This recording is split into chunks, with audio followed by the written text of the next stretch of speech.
Stuart, incredible performance. What did you make of it? Yeah, chuffed a bit for that. You know, we worked incredibly hard all week to give ourselves every opportunity to win it, and we managed to back up our training performances and really take it to France. Incredibly proud of the boys' efforts, and we're very happy with that. Big Scots to send it off with a huge bearing on the game. Yeah, like it didn't really change anything that we wanted to do. We were going to be physical up front and try and exploit their blessed defence as a backline. So that didn't really change anything. We just stuck to our processes and thankfully came off.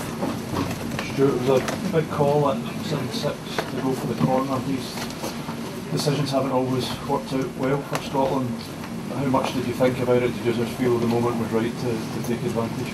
Yeah, you get a feel for momentum in the game, and I felt at the time we were on top, and we discussed it as leaders of what we were going to do, and yeah, we back ourselves, and then we get the outcomes that we're looking for. And just after the red card as well, we thought about going to the corner, and the more we discussed it and got a feel for what the coach would like as well, we decided to take the 3 and get back down there just before half time. So we've got a good group of leaders that work incredibly closely together, so we trust their decision making.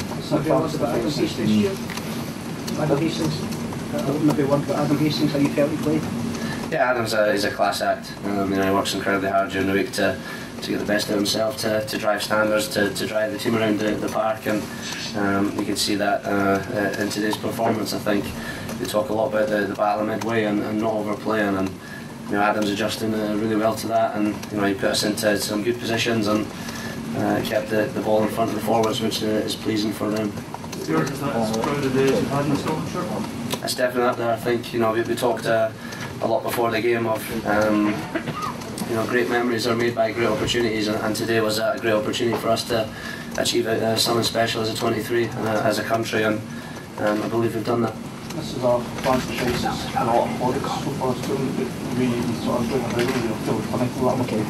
So proud of the last game. Yeah, I think the coaches work really hard to give us opportunities, and as a backline we talked a lot about staying connected and not giving them easy outs to fly up out of line and belt somebody. So multi-option, 2 lanes of attack, really took that away from them, and the strength of theirs we hopefully turned that into a weakness at times. And I thought our decision making around the ball was spot on. Not everything's going to be perfect. We don't strive for perfection because it doesn't exist, but we feel we're in a good place, and we managed to score a couple of tries for Shawnee Maitland out wide, which was exactly what we're after. Anything further from Stuart? Stuart just now, sorry. Anything further for Stuart? Otherwise you can go. Great, thanks. Stuart, go. Cheers. Gregor, is that real Scotland today? The real Scotland. I think it's a performance we've been displaying in every game. We've been consistent throughout the championship. We've defended well, and we've been tough to play against. I think the game here a month ago against England was a different type of rugby, so we maybe couldn't, both teams couldn't have put down what they wanted to because of the conditions. But in terms of our 3 games, we've been tough to beat, and we've learned and improved as a group.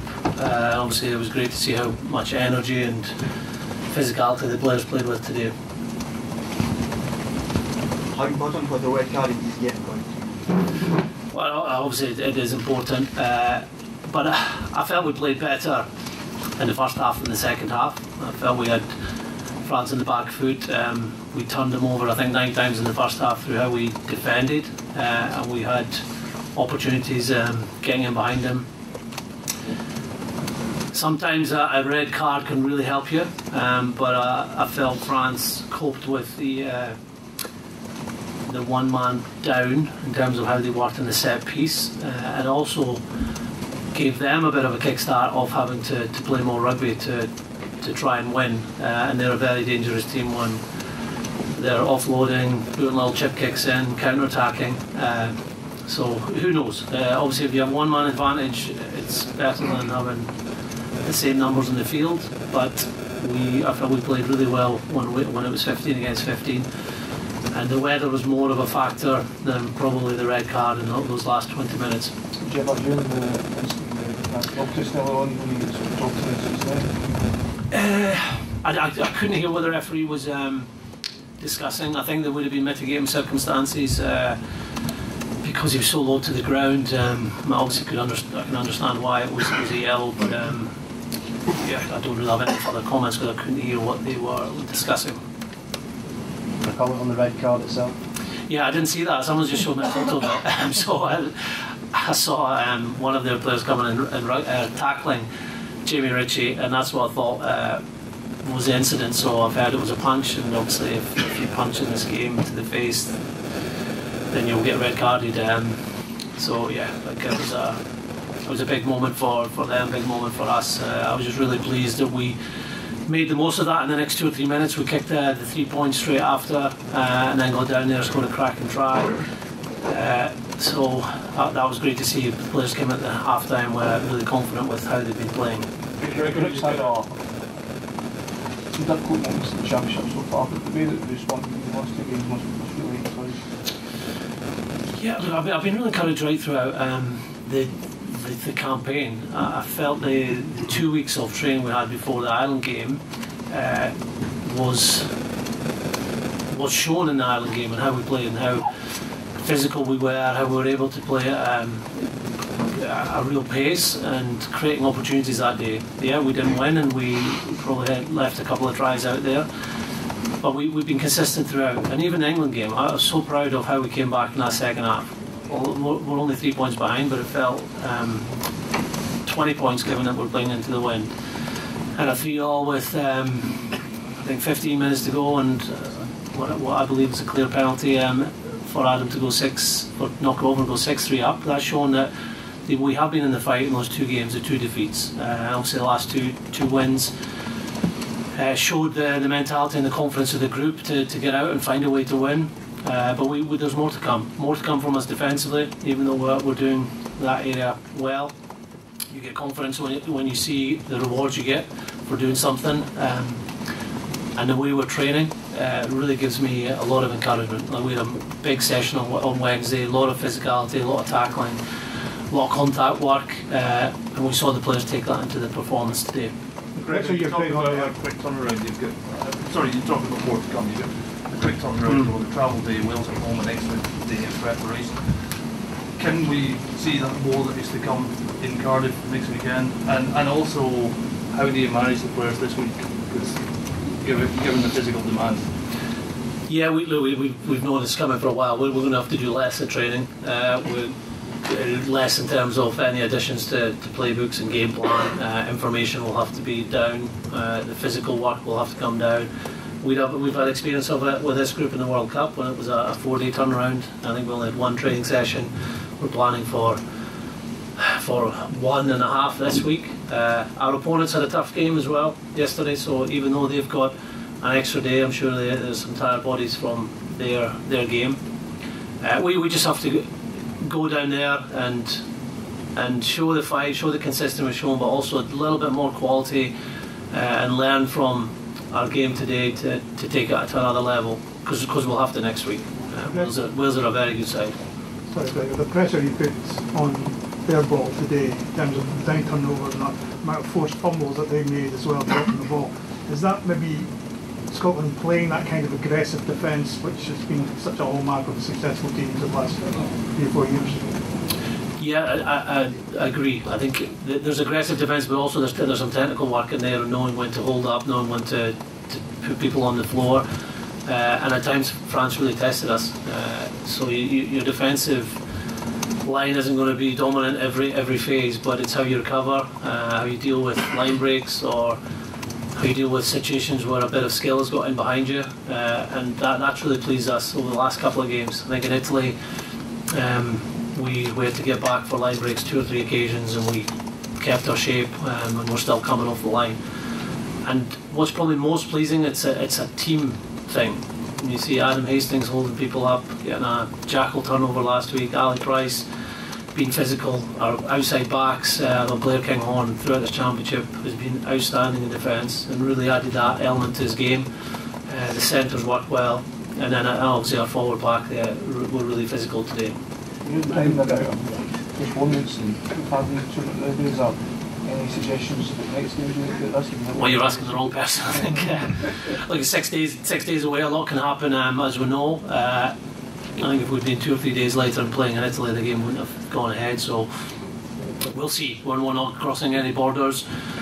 We really hope it goes ahead because you put a lot of work into a championship to make sure you play all the games. But if it doesn't, it obviously will be for the right reasons. But we're looking forward to this week and looking forward to playing a very good opposition. I thought they played really well yesterday. I thought they played really well against France, and playing one of the best venues to play rugby. How much concern do you have about, perhaps one of your own players catching coronavirus? Obviously, the women's team, I remember.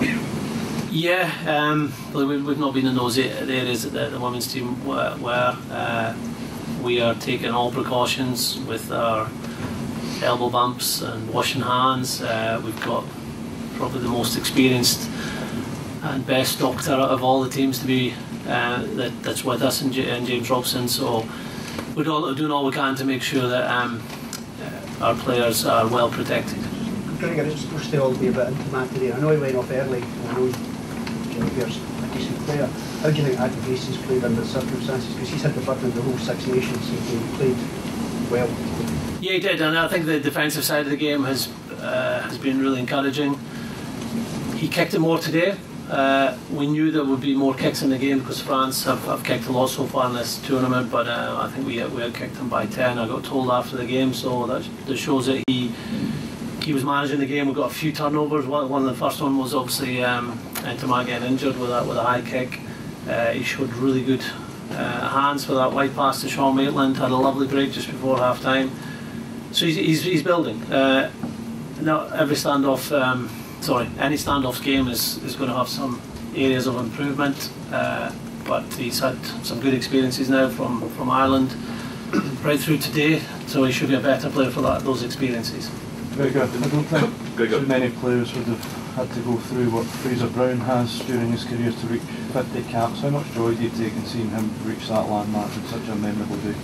Yeah, I do take joy. I remember when he was just coming back from injury. He was playing in the back row at Heriots, and there was a bit of chat about him going to Sevens, and we brought him over to Glasgow, thinking that maybe he could get back to playing at club level at hooker, but back then it was, well, he's going to struggle to play in the front row.